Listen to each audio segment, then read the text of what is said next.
رکھنے والا. اسی لیے حضور نے فرمایا, اسی میں سب کچھ آ جاتا ہے کہ یا حی یا قیوم, یہ اسم اعظم ہے.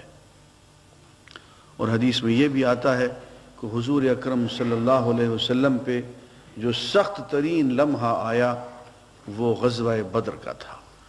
اور غزوہ بدر میں سجدے کے اندر آپ نے اللہ کی جن صفات کا سب سے زیادہ ذکر فرمایا وہ یا حی یا قیوم ہے.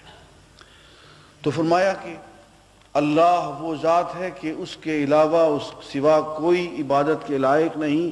وہ حی ہے اور قیوم ہے. لا تأخذہ سنۃ ولا نوم, اس کو نہ اونگ آتی ہے نہ نیند آتی ہے. یہ نیند کا آ جانا, اونگ کا آ جانا, یہ تھکنے کی علامت ہوتی ہے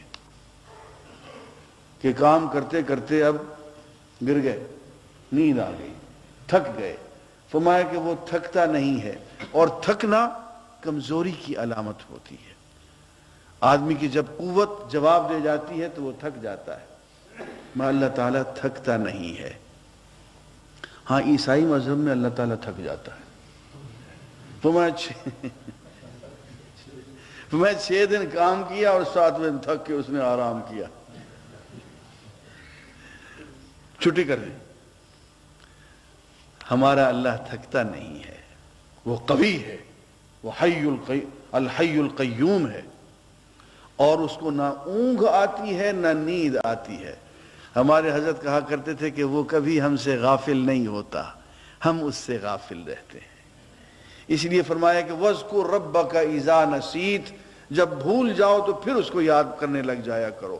اپنے بارے میں فرماتا ہے لَا تَأْخُذُهُ سِنَةٌ وَلَا نَوْمٌ, نہ اس کو اونگ آتی ہے نہ نیند آتی ہے. وہ ہمیں کبھی نہیں بھولتا, وہ ہم سے کبھی غافل نہیں ہوتا, ہم اس سے غافل رہتے ہیں. لَا تَأْخُذُهُ سِنَةٌ وَلَا نَوْمٌ لَهُ مَا فِي السَّمَاوَاتِ وَمَا فِي الْأَرْضِ, آسمانوں میں اور زمین میں جو کچھ ہے اسی کی ملکیت ہے. من ذا الذی یشفع عندہ الا بإذنہ. اب عزیزان گرامی برا نہ بنائیے گا, اس لیے کہ یہ بعض آیتیں ہمیں سوٹ نہیں کرتی, میں کیا کروں.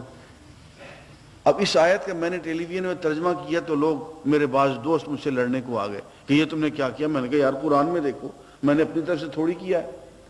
اب من ذا الذی اس کا لفظی ترجمہ کرو تو یوں بنتا ہے من ذا الذی, وہ ہوتا کون ہے. لفظی ترجمہ کر رہا ہوں, من ذا الذی, وہ ہوتا کون ہے.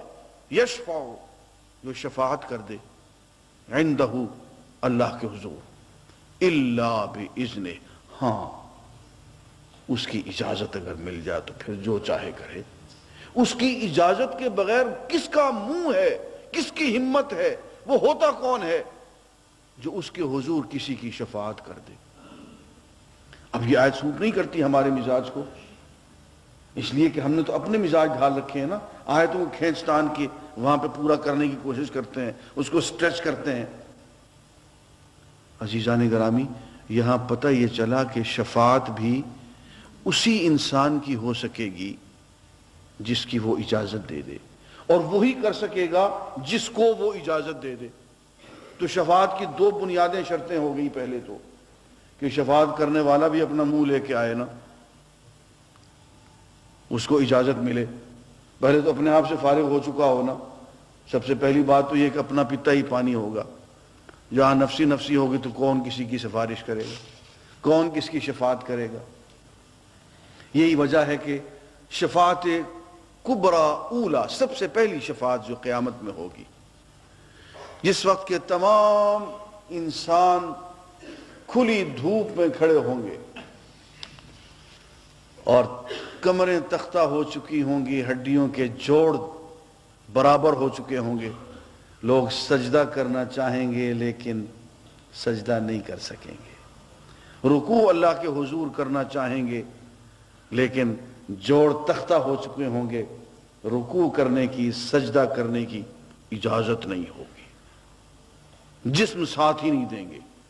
قرآن آگے ہم چل کے پڑھیں گے, قرآن کہتے ہیں کہ ہم نے بہت بلا لیا تمہیں سجدہ کرنے کو, ہم نے بڑی اذانیں دلوا دی تمہیں رکوع و سجود کرنے کو, تم نہیں آئے. آج تم کرنا چاہتے ہو، آج ہم نہیں کرنے دیں گے۔ اس دن کھڑے کھڑے لوگ دھوپ میں حساب کے انتظار میں کہ حساب ہوگا، کھڑے ہوئے ہیں ایک ہی میدان میں، ساری مخلوق پریشان ہوں گے۔ تو کچھ لوگ انبیاء کے پاس جائیں گے، حضرت آدم کے پاس، حضرت نوح کے پاس، حضرت ابراہیم، 1,24,000 ایک نبی کی منتیں کریں گے کہ جی آج صرف اتنا کہہ دیں کہ حساب شروع تو کیا جائے۔ اور کسی نبی کو، حدیث میں ہے، بخاری کی حدیث ہے، مسلم میں یہ حدیث آئی ہے، کسی نبی کو، کسی رسول کو، کسی اولو العزم رسول کو یہ ہمت نہیں ہوگی کہ اللہ کے حضور یہ سفارش کر سکے، یہ شفاعت کر سکے اللہ کی مخلوق کی کہ ان کا حساب شروع کیا جائے۔ ایک آخر میں حضور اکرم صلی اللہ علیہ وسلم کی خدمت میں ساری مخلوق لوگ حاضر ہوں گے تو آپ سجدے میں گر جائیں گے اور طویل سجدہ فرمائیں گے، زبان سے کچھ نہیں کہیں گے۔ اس وقت اللہ تعالیٰ فرمائیں گے سل تعطا، اچھا میاں مانگو تمہیں ہم دیں گے، کیا چاہتے ہو؟ وہ شفاعت کبریٰ، پہلی شفاعت جس میں کہ تمام انبیاء، تمام رسول، جن میں اولو العزم رسول حضرت نوح جیسے، حضرت ابراہیم جیسے، حضرت موسیٰ جیسے، حضرت عیسیٰ جیسے ہوں گے، کسی کو جرأت نہیں ہوگی کہ اللہ کے حضور سجدہ کر کے یہ مانگ سکیں، کسی کی سفارش کر سکیں۔ صرف حضور طویل سجدہ فرمائیں گے اور آپ یہ دعا فرمائیں گے کہ اے اللہ تیری مخلوق تھک گئی، اب تو ان کا حساب شروع کر دے۔ تو میاں پہلی بات تو یہ ہے کہ من ذا الذی، وہ ہوتا کون ہے، یشفع عندہ، جو اس کے ہاں شفاعت کر دے، الا باذنہ، اس کے حکم اور اس کی اذن کے بغیر، یعلم ما بین ایدیہم وما خلفہم، وہ جانتا ہے کہ ان کے آگے پیچھے کیا ہے، یعلم ما بین ایدیہم وما خلفہم ولا یحیطون بشیء من علمہ۔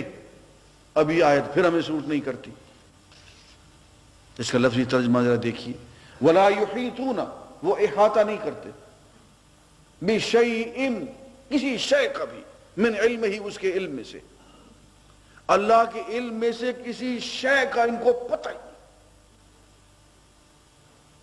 ولا یحیطون بشیء من علمہ الا بما شاء، ہاں وہ جو اللہ تعالیٰ خود چاہے اور اپنی طرف سے کسی کو علم دے دے، اتنا ہی اس کی مخلوق کو علم ہے، ورنہ ولی کیا اور نبی کیا اور رسول کیا اللہ کے علم میں سے کسی شے کا احاطہ نہیں کرتے۔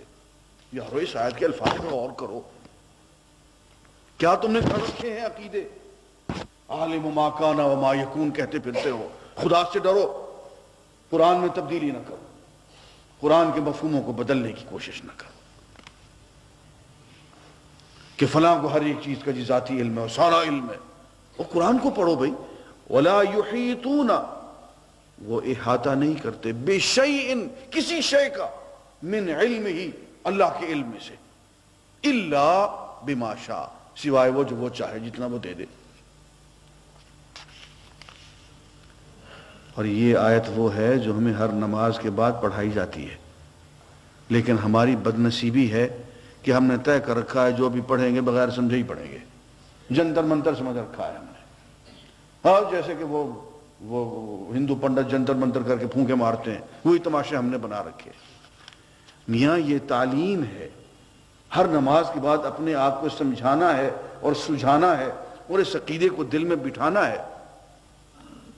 من ذا الذی یشفع عندہ الا باذنہ یعلم ما بین ایدیہم وما خلفہم ولا یحیطون بشیء من علمہ الا بما شاء وسع کرسیہ السماوات والارض، اس کی کرسی، اس کا اقتدار آسمانوں اور زمین پہ وسیع ہے، ولا یؤودہ حفظہما، اور ان کی حفاظت اور ان کو چلانا، آسمان اور زمین کے نظام کو، لا یؤودہ، اس کو تھکاتا نہیں ہے، وہ کہیں عاجز نہیں آتا ہے، وہ کہیں پریشان نہیں ہو جاتا ہے، اس کی قوت کہیں جواب نہیں دے جاتی۔ ولا یؤودہ حفظہما وہو العلی العظیم، وہ علی ہے، وہ عظیم ہے، وہ بہت بلند رتبہ ذات ہے۔ عزیزان گرامی، یہ آیت الکرسی کو اس مفہوم کے ساتھ سمجھ کے ہر نماز کے بعد پڑھا کریں، اور اس کے پڑھنے سے فائدہ یہ ہوگا کہ حضور نے فرمایا کہ جو آیت الکرسی کو پڑھتا رہے گا ہر نماز کے بعد، اللہ تعالیٰ مرنے کے فوراً بعد اس کو جنت میں داخل فرمائیں گے۔ اور لمبی ہو گئی بات۔